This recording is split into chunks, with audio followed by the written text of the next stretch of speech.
중독경제 시대에는요, 자녀 교육이 정말 어렵습니다. 특히 요즘 아이들이나 청소년들 사이에서 스마트폰 중독이 정말 많다고 해요. 그렇다고 스마트폰 사용을 막을 수도 없죠. 친구들은 다 사용하고 있는데 못 쓰게 하면 반항심만 키우게 될 수 있겠죠. 그렇다고 그냥 놔둘 수도 없습니다. 중독경제가 아이들에게 많은 영향을 미치기 때문인데요.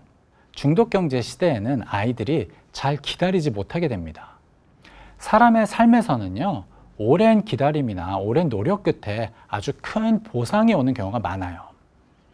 어린 시절에 이런 것을 배우는 게 정말 중요합니다. 하지만 중독경제 시대에는요, 기다림의 가치, 노력의 가치를 배우기가 정말 어려워요. 기다리지 않아도 노력하지 않아도 쉽게 얻을 수 있는 즐거움이나 칭찬이 많기 때문이죠. 과거의 아이들은요, 부모에게 칭찬받고 인정받기 위해서 착하게 행동하고 열심히 공부하고 열심히 운동하고 그랬습니다. 그런데 지금은요, 부모의 칭찬이나 인정이 없어도요, 아이들의 보상 회로를 자극하는 것들이 너무 많습니다. 굳이 부모에게 칭찬을 안 받아도요, 스마트폰 앱에서 다른 사람들에게 쉽게 칭찬을 받고 인정을 받을 수가 있겠죠. 게임 안에서 다른 사람들을 만나고 이들과 대화를 하고 상호작용을 합니다. 게임 안에서 사람에 대해서 배우게 되고요, 사회에 대해서 배우게 되는 거죠. 그런데 게임 속 사회에서는요, 남들보다 높은 계급을 얻거나 좋은 아이템을 내가 손에 넣거나 어떤 방법을 쓰던 남들을 이기는 게 보상을 받습니다. 그리고 이게 좋은 것이라고 배우게 되죠.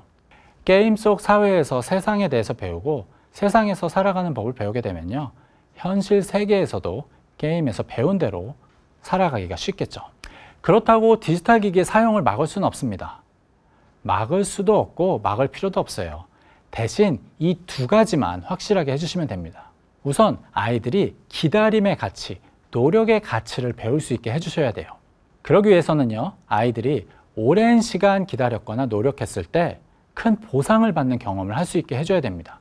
그래서 아이들에게 약속한 것은요, 철저하게 지키셔야 돼요. 빈말로 한 약속이더라도 아이들이 오래 기다렸으면요, 꼭 지켜주셔야 됩니다. 그리고 아이들이 열심히 노력한 것에 대해서는요, 결과와 상관없이 확실하게 칭찬해주고 보상을 해주셔야 됩니다. 그래야 아이들이 기다림의 가치와 노력의 가치를 배우게 됩니다. 두 번째는요, 아이들이 알고리즘에 대한 대항력을 기르게 해주셔야 되는 건데요. 요즘 아이들은요, 유튜브 동영상을 굉장히 많이 봅니다. 그런데 알고리즘에 그냥 맡겨놓으면요, 어쩔 수 없이 자극적인 컨텐츠에 자동적으로 노출이 될 수밖에 없어요. 이 알고리즘이라는 게 아이들을 유튜브에 중독시키는 것을 목적으로 하니까요.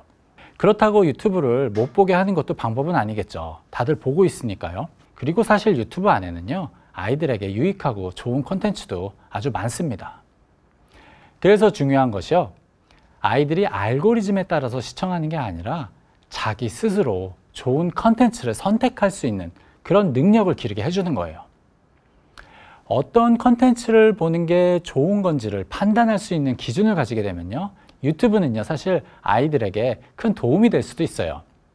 그러려면 아이가 유튜브를 보거나 게임을 할 때 부모가 늘 함께 하는 것이 중요합니다. 특히 어릴 때 이런 것을 해줘야 되는데요. 그러면서 어떤 콘텐츠가 좋은지 어떤 게임이 좋은지를 함께 이야기를 하는 겁니다. 그래야 아이들이 이게 좋은 콘텐츠구나, 이게 좋은 게임이구나, 이런 것들에 대한 판단 능력이 생기고요, 알고리즘에 대한 대항력이 생기게 됩니다.